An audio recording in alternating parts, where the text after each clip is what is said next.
Hello and welcome back to wings a Quran. So दोस्तों MCQ 360 series continue है। आज का टॉपिक डिसोल्यूशन ऑफ फर्म, जिसके MCQs में आज लेके आया हूँ। पार्टनरशिप का ये आखिरी टॉपिक है।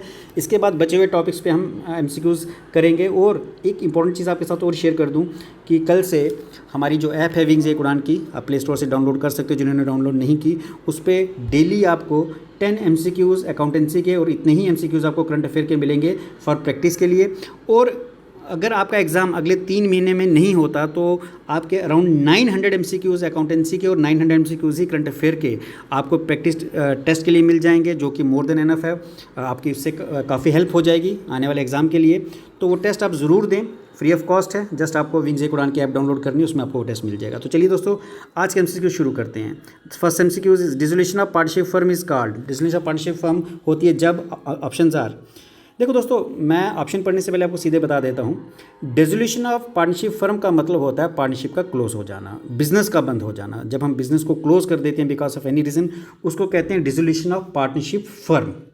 एक होता है dissolution of partnership. Dissolution of partnership का मतलब हो गया कि जो आपका एग्रीमेंट है, पार्टनरशिप एग्रीमेंट, उसमें चेंजेस आना।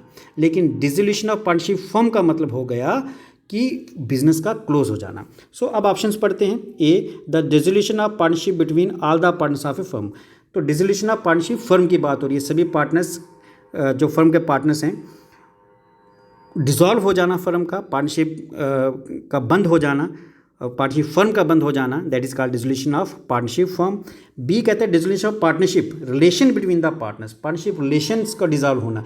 रिलेशंस का डिसॉल्व होने का मतलब हो गया कि बिकॉज ऑफ एनी रीज़न आपकी जो पार्टनरशिप डीड है उसमें चेंजेस लाना। बिकॉज ऑफ, आप कह सकते हो कि शेयरिंग रेशो चेंज करनी हो, या फिर कहीं नए पार्टनर की एडमिशन हो, या फिर रिटायरमेंट हो, तब हम उसको कहते हैं डिसोल्यूशन ऑफ पार्टनरशिप। लेकिन dissolution of partnership firm means business का बंद हो जाना।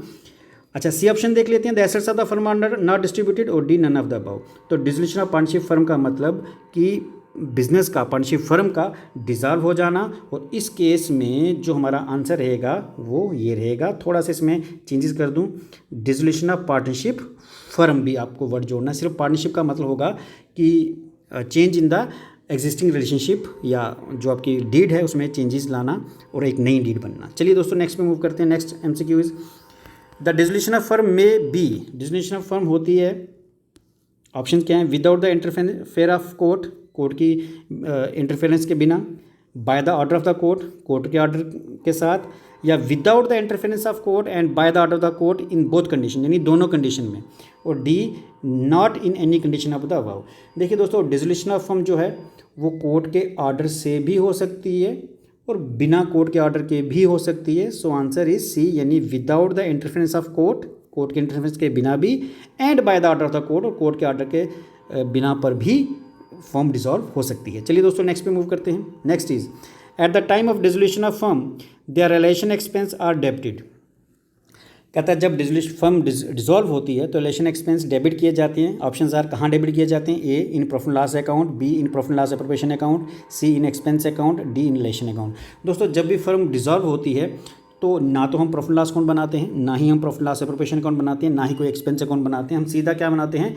रियलाइजेशन अकाउंट, जिसमें हमारे जो एसेट्स और लाइबिलिटीज़ हैं उनको रियलाइज़ करते हैं। यानी एसेट्स हैं तो वो बेचे जाते हैं, और लाइबिलिटीज़ हैं तो उनको पे किया जाता है। उसके लिए हम बनाते हैं रिलेशन अकाउंट। तो जितने भी उस पर एक्सपेंसेस आते हैं वो भी सारे के सारे हम कहाँ शो करते हैं? रियलाइजेशन अकाउंट के अंदर। चलिए दोस्तों, नेक्स्ट पे मूव करते हैं। Next is at the time of dissolution of firm the profit और loss of relation account is transferred. जब फर्म डिसॉल्व होती है उस केस में प्रॉफिट या लॉस होता है। एसेट्स के बेचने पे और लाइबिलिटीज पे करने के बाद जो भी प्रॉफिट या लॉस हुआ वो कहाँ ट्रांसफ़र किया जाता है? Options are, A, in profit loss account, B, in profit loss appropriation account, C, in the capital account of partners, D, not in any account of the above. दोस्तों, जो भी प्रॉफिट या लॉस होगा, ये आपने पहले भी सीखा, पूरी पार्टनरशिप में सीखा कि जो भी प्रॉफिट या लॉस होता है वो पार्टनर्स के कैपिटल अकाउंट में ट्रांसफ़र किया जाता है। तो आंसर इज सी। चलिए दोस्तों, नेक्स्ट पे मूव करें। At the time of dissolution of firm the amount realised from unrecorded assets is credited. जब फर्म डिसॉल्व होती है तो अगर कोई ऐसा एसेट जो अनरिकॉर्डेड है, अगर उसको बेचा जाता है तो उसका जो अमाउंट है वो कहाँ क्रेडिट किया जाता है? Options are, A, in bank account, B, in asset account, C, in relation account, D, not in any account of the above. देखिए दोस्तों, मैंने अभी बताया कि जो रिलेशन अकाउंट है जब हम एसेट्स को बेचेंगे उसके लिए भी रिलेशन अकाउंट बनाना है, जब हम लाइबिलिटीज़ पे करेंगे उसके लिए भी हमें रिलेशन अकाउंट बनाना है। तो वो एसेट चाहे वो रिकॉर्डेड हो या अनरिकॉर्डेड, बेचने के लिए जब हम उसको बेचेंगे या रियलाइज़ करेंगे तो उसके लिए हमें बनाना क्या है, रिलेशन अकाउंट में ही उसको ट्रांसफ़र करना है और क्रेडिट साइड में ट्रांसफ़र करना है। आई होप ये आपको क्लियर है। चलिए दोस्तों नेक्स्ट पे मूव करते हैं। At the time of dissolution of firm account is debited for closing of asset of the firm. जब हम फर्म को डिसॉल्व करते हैं तो जो क्लोजिंग एसेट्स हैं उनको डेबिट किया जाता है। कहाँ पर? Options are A asset account, B relation account, C bank account, D partners capital account. तो जैसे मैंने अभी बताया कि एसेट्स को बेचा जाता है, तो जब हम रिलेशन अकाउंट बनाते हैं, ये आपको एक एग्जांपल के तौर पर बताता हूँ, तो एसेट्स की जो बुक वैल्यू है, जो भी एसेट्स हैं, मैं सिर्फ एसेट लिख रहा हूँ सीधा, प्लांट बिल्डिंग मशीनरी, उसकी बुक वैल्यू जो भी अमाउंट होगा वो यहाँ लिखा जाता है। और जब उसको बेचा जाता है बाय कैश या बाय चेक बेचा जाएगा, उसकी जो रियलाइज्ड वैल्यू है वो क्रेडिट साइड में लिखी जाती है। ठीक है।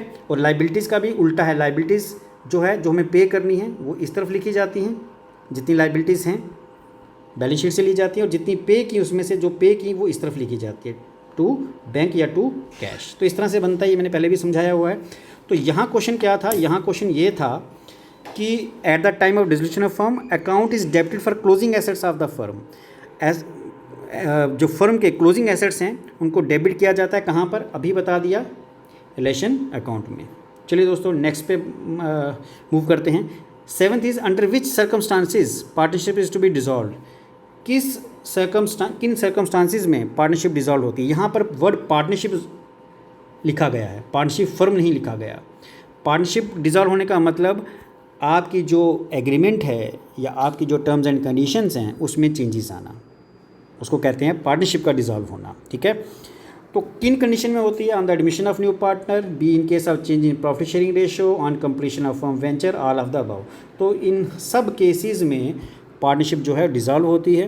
पार्टनरशिप फर्म जब डिसॉल्व होती है it means winding up of the business. उसमें कहा जाता है कि बिजनेस का वाइंड अप होना कब? लेकिन जब पार्टनरशिप के साथ वर्ड क्या जुड़े? फर्म जुड़े। चलिए दोस्तों नेक्स्ट पे मूव करते हैं। विच account is not opened on the dissolution of firm. जब हम फर्म को डिसॉल्व करते हैं तो कौन सा अकाउंट ओपन नहीं करते? A revolution account, B realisation account, C cash account, D partners capital account. Revaluation account जो है ये कब हम ओपन करते हैं? जब किसी पार्टनर की एडमिशन हो, रिटायरमेंट हो, डेथ हो, तब हम रिवैल्यूएशन अकाउंट ओपन करते हैं। लेकिन जब हम डिसॉल्व हो तो रिवैल्यूएशन अकाउंट नहीं बनाया जाता, उसकी जगह हम बनाते हैं रिलेशन अकाउंट।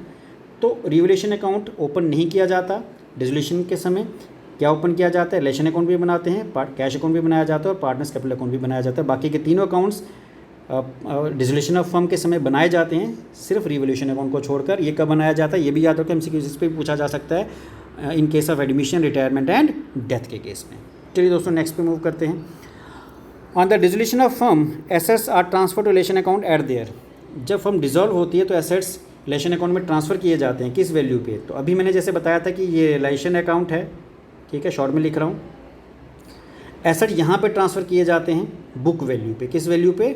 बुक वैल्यू पे। बुक वैल्यू मतलब जिस वैल्यू पे हमारी बैलेंस शीट पे वो गिवन है, और जिस वैल्यू पे बेचे जाते हैं वो यहाँ लिखा जाता है। ठीक है, ये आप याद रखोगे, यहाँ जिस वैल्यू पे वो बिके वो वैल्यू हम यहाँ पे लिखते हैं।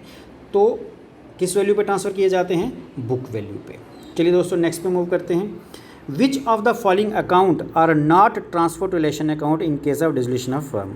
जब फर्म डिसॉल्व होती है इनमें से कौन सा अकाउंट जो है रिलेशन अकाउंट में ट्रांसफ़र नहीं किया जाता? Options are partners capital account, B bank account, C partners loan account, all of the above. तो ये तीनों ही, ना ही partners capital account relation account में ट्रांसफ़र किया जाता है, ना ही हम बैंक अकाउंट करते हैं, ना ही पार्टनर्स लोन अकाउंट करते हैं। तो आंसर क्या रहेगा? All of the above. चलिए दोस्तों नेक्स्ट पे मूव करें। On the dissolution of a firm balance of reserve fund shown in the balance sheet is credited to. जब फर्म डिसॉल्व होती है तो जो रिजर्व फंड का बैलेंस शीट में हमें शो हो रहा है या बैलेंस शीट में है, वो हम कहाँ ट्रांसफ़र करते हैं? Options are A profit loss account, B partners capital account, C relation account, D none of the above. तो जो रिजर्व फंड का बैलेंस है वो पार्टनर्स के कैपिटल अकाउंट में ट्रांसफ़र किया जाता है। रिजर्व मतलब मीन्स पार्ट ऑफ प्रॉफिट, और जितने भी प्रॉफिट्स होते हैं वो हमेशा पार्टनर्स कैपिटल अकाउंट में क्रेडिट साइड में ट्रांसफ़र किए जाते हैं। चलिए दोस्तों नेक्स्ट पे मूव करते हैं। If a partner take the responsibility to pay the relation expense which account will be credited. अगर कोई पार्टनर रिलेशन एक्सपेंस पे करने की रिस्पॉन्सिबिलिटी लेता है तो किस अकाउंट को क्रेडिट किया जाएगा? A capital account of the partner, B relation account, C cash account, D partners loan account. तो जब कोई पार्टनर रिलेशन एक्सपेंस पे करने की रिस्पॉन्सिबिलिटी लेता है तो पार्टनर्स का कैपिटल अकाउंट जो है वो क्रेडिट किया जाता है। चलिए दोस्तों नेक्स्ट पे मूव करते हैं। Next is on the dissolution of partnership firm the fictitious assets are to be transfer to. जब फर्म डिसॉल्व होती है तो फिक्टिशियस एसेट्स ट्रांसफ़र किए जाते हैं कहाँ पर? Options are A relation account, B bank account, C capital account of all the partner, D none of the above. तो जितने भी फिक्टिशियस एसेट्स हैं वो सारे के सारे आपके कैपिटल अकाउंट में ट्रांसफ़र होंगे। चलिए दोस्तों नेक्स्ट पे मूव करते हैं। There are sundry creditors amount ₹10,000 in the balance sheet. Balance sheet में 10,000 के सन्ड्री क्रेडिटर्स हैं। They are to be paid at a discount of 10%। उनको हमें पे करना है लेकिन उसमें हमें डिस्काउंट मिल रहा है 10%, मतलब हमें 10% कम पे करना है। In this case realisation account will be debited bye. Realisation account को किस अमाउंट के साथ डेबिट करेंगे? सिंपल सी बात है, हमारे पास क्रेडिटर थे 10,000 के, 10% वो हमें डिस्काउंट दे रहे हैं, 10% डिस्काउंट हो गया 1,000, मतलब इतना हमें पे नहीं करना, ये हमें डिस्काउंट मिल गया, यानी कितना पे करना है? 9,000। ठीक है, तो रिलेशन अकाउंट को हम डेबिट करेंगे किसके साथ? यहाँ पे ऑप्शन में वो आंसर ही नहीं दिया हुआ, तो इसलिए मैं ये आंसर छोड़ो, ये इसका आंसर होना चाहिए 9,000। आई होप ये आपको क्लियर है।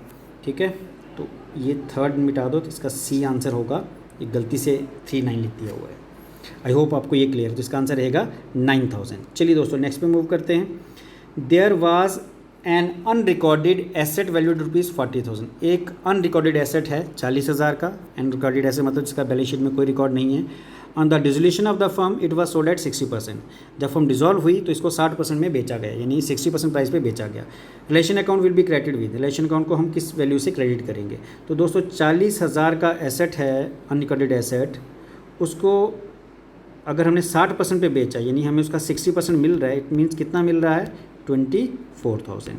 तो क्रेडिट किया जाएगा किसके साथ? डी पार्ट यानी 24,000 के साथ। Next is on the dissolution of a firm there was an unrecorded asset of ₹5,000। एक अनरिकॉर्डेड एसेट था जब फर्म डिसॉल्व हुई 5,000 का, and it was taken over by partner eight 50%। ये पार्टनर्स ने ले लिया लेकिन इसका कितने परसेंट लिया? 50%। Partners capital account will be debited bye. अब सीधी सी बात है, 5,000 का एसेट था, उसका 50% जो है पार्टनर्स ने बांट लिया। 50% कितना हो गया? 2,500। तो आंसर हमारा पार्टनर्स कैपिटल अकाउंट कितने से क्रेडिट होगा? 2,500 से। B is the right answer. चलिए दोस्तों नेक्स्ट पे मूव करते हैं। At the time of dissolution of firm there were a debtor of ₹20,000। कहता है एक डेटर्स थे 20,000 के। आगे कहा out of this debtors 1,000 were bad. देखिए डेटर्स कितने के थे? 20,000 के।